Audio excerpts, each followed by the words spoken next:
नमस्कार। आप सबका एक बार फिर रुद्रा वैदिक आश्रम में हार्दिक स्वागत। बढ़ते हैं अगले पाठ की ओर। पाठ संख्या 26।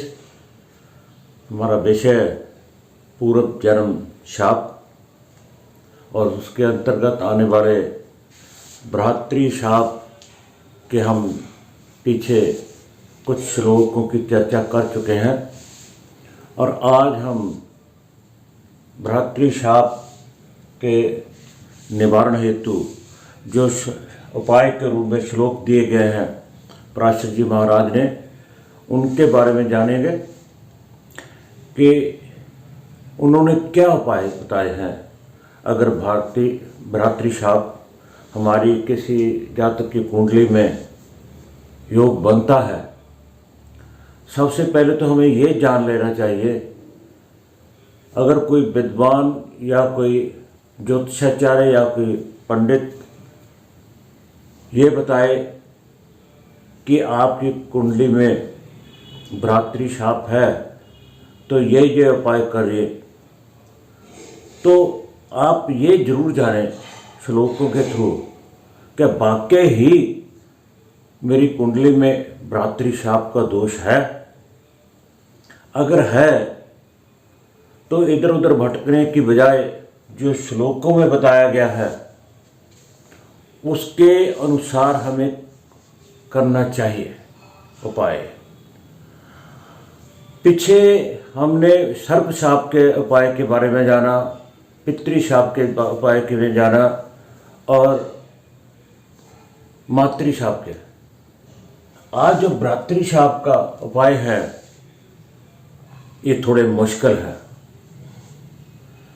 परंतु मेरे पास मैसेज भी आया था सोनी जी का कि मैं गया में भी जाकर करवाया हूँ और भी कई जगह करवाया। में शाप का उपाय सिर्फ एक ही बार होता है। जो पितृशाप जिसे आजकल बोल देते हैं, पूर्व जन्म शाप के अधीन आने वाले किसी भी शाप का उपाय सिर्फ एक ही बार होता है, बार बार नहीं होता। ऐसे तो हर कोई ज्योतिषाचार्य कह देगा नहीं उसने ठीक नहीं करवाया, आपको दोबारा कराने पड़ेगा, एक ही बार करवाना है जहाँ भी जाकर करवाए। हाँ, उन्होंने पैसे की भी चर्चा की कि बहुत महंगा है, तो उसका सब्स्टिट्यूट क्या है। जो जैसे ये भ्रातृ शाप है, मैं पहले कह देता हूँ ये हर एक के बस की बात नहीं, परंतु ये भी नहीं कोई करवा नहीं सकता। जो करवा सकते हैं उनको पूर्ण रूप से करवाना चाहिए और जो नहीं पूर्ण रूप से, आंशिक रूप से जितना तक करवा सकते हैं उतना तक करवाना चाहिए। कुछ बातें ऐसी हैं जो हर कोई कर सकता है। जहाँ पैसे की बात आती है, दान पुण्य की बात आती है, तो शास्त्र ये नहीं कहते कोई जबरदस्ती है। उन्होंने कहा है अपने वित्त अनुसार। पीछे श्लोकों में भी बताया गया है कि वित्त के अनुसार करवा दीजिए।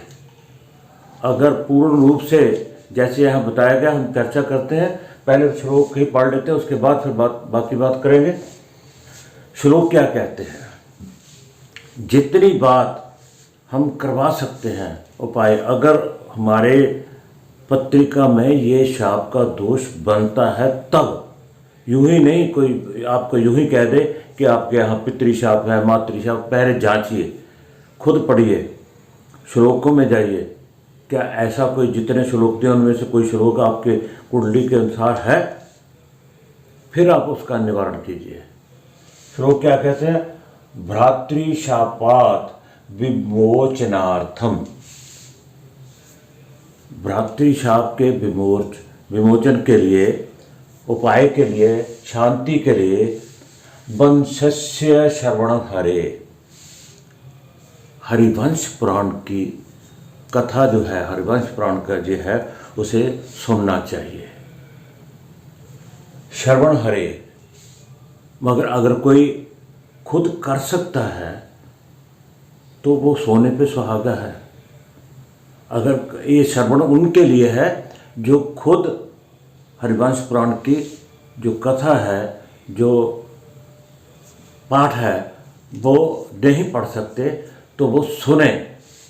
भ्रातृशापात विमोचनार्थम वंशस्य श्रवण हरे। भ्रातृशाप के शांति के उपाय के लिए हरिवंश पुराण की जो है कथा वाणी जो भी लिखा है उसे श्रवण करना चाहिए। अगली लाइन में क्या है? चंद्रायणम चरेत पश्चात, और उसके पास क्या करना है? चंद्र का व्रत। चंद्रायण, ये इसकी चर्चा हम किसी अलग पाठ में करेंगे कि चंद्र का व्रत करना चाहिए। चंद्रायण व्रत कैसे होता है वो एक अलग चर्चा का विषय है। यहाँ पे हम यही बताएंगे कि उसको चंद्र व्रत करना चाहिए हरिवंश पुराण की पाठ के बाद।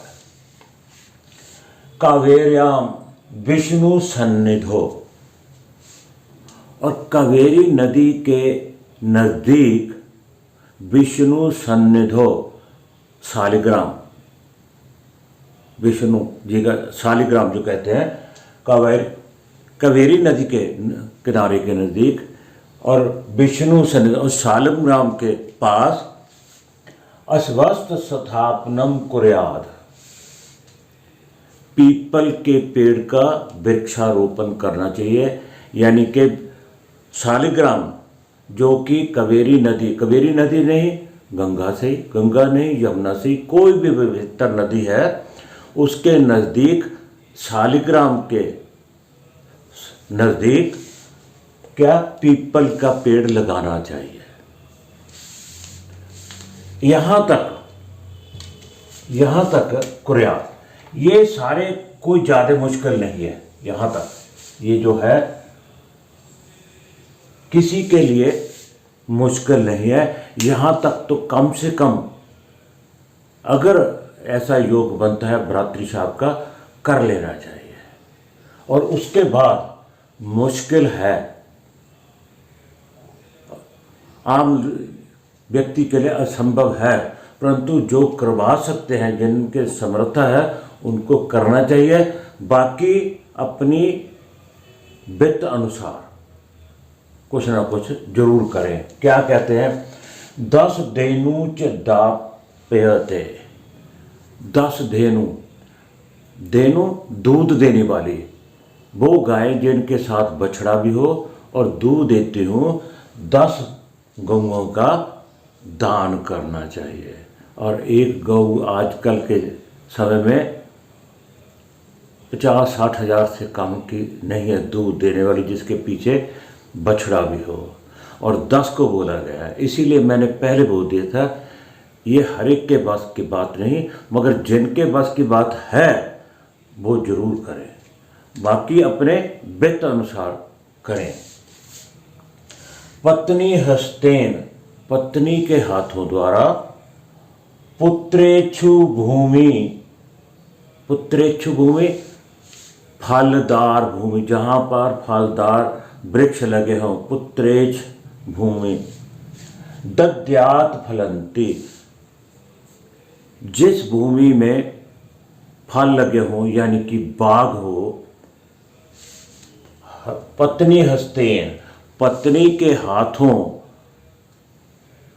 पुत्रेच्छ भूमि दद्यात् फलन्ति, ऐसी भूमि, ऐसा बाग बगीचा जहाँ फलदार वृक्ष लगे हुए हों, अपनी पत्नी के हाथों से दान कीजिए। ये जो 2 बातें हैं, एक 10 दूध देने वाली बछड़े वाली गाय, और भूमि, भूमि भी फलदार जहाँ पर फल लगा हो, बाग हो। आज के समय में तो सिर को ढांकने की एक छोटा सा कमरा भूमि बड़ी मुश्किल है आम आदमी के लिए, नहीं। परंतु मैं फिर कहता हूँ, अगर आप में ये समर्था है और आपके यहाँ योग बनता है कि भ्रातृशाप के द्वारा आपके औलाद नहीं हो रही, अगर हो रही है तो उसका निधन हो जाता है, मृत्यु हो जाती है, तो ऐसा करने में संकोच भी नहीं करें। बहुत लोग ऐसे हैं जो करोड़ों रुपया भी खर्च करते हैं, दान पुण्य भी करते हैं। और कई बार तो ऐसा होता है, हम आजकल जो आर्टिफिशियल टेस्ट ट्यूब बेबी, ये IVF वगैरह के उड़ जाते हैं, वहाँ पे भी लाखों रुपया खर्च करते हैं। अगर फिर भी नहीं होता तो हमें वहाँ लाखों रुपया खर्च करने की बजाय इसके ऊपर भी ध्यान देना चाहिए और अपनी समर्था के अनुसार दान करना चाहिए।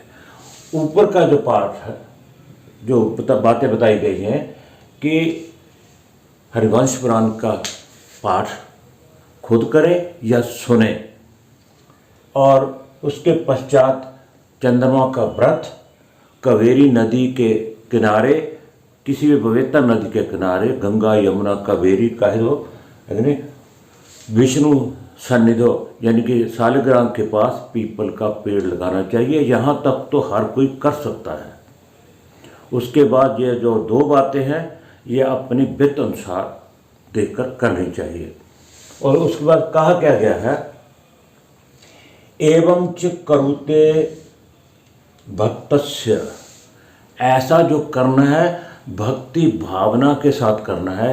ये नहीं मैंने दान कर दिया, मन में ये शंका हो, कर तो रहे हैं, पता नहीं औलाद की प्राप्ति होगी, संतान की होगी कि नहीं होगी, पुत्र की प्राप्ति होगी कि नहीं होगी, ऐसा मन में विषय रखकर, संशय रखकर दान पुण्य नहीं करना।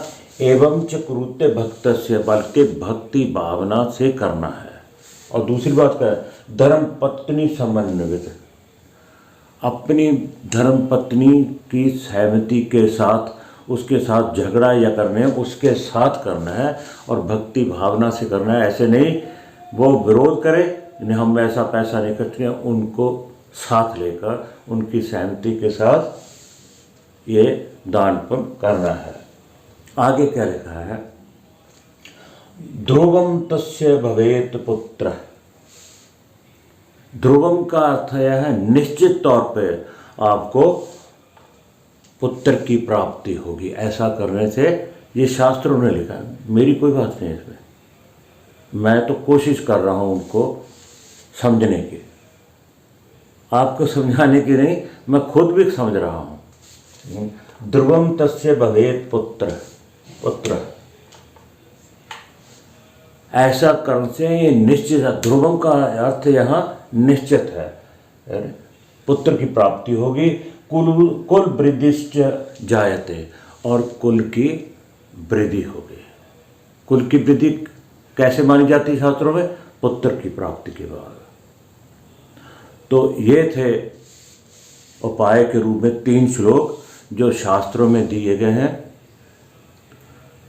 हमने 4 शाप जो हैं, सर्प शाप, पितृ, मातृ और भ्रातृ शाप के श्लोक पढ़े और उनके उपाय के बारे में भी जाना। अब आगे जो है मातुल्य, ब्रह्म, प्रेत और पत्नी शाप, इनकी ओर हम आगे बढ़ेंगे। और ज़्यादा श्लोक जो थे इन्हीं 4 शापों के थे।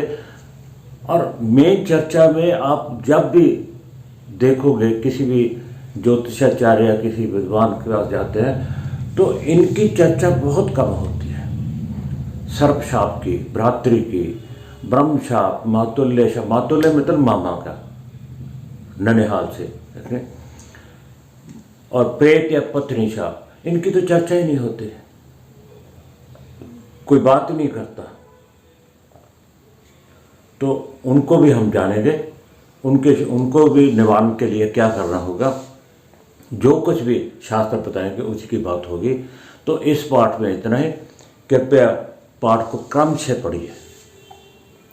क्रम से पढ़ने से आपको पता चलेगा भी एक्चुअली शास्त्र क्या कहते हैं और उनके उपाय क्या है। तो आप सबका बहुत बहुत धन्यवाद। कृपया मेरे पाठ को, मेरे वीडियो को लाइक, शेयर और सब्सक्राइब जरूर कीजिएगा। धन्यवाद।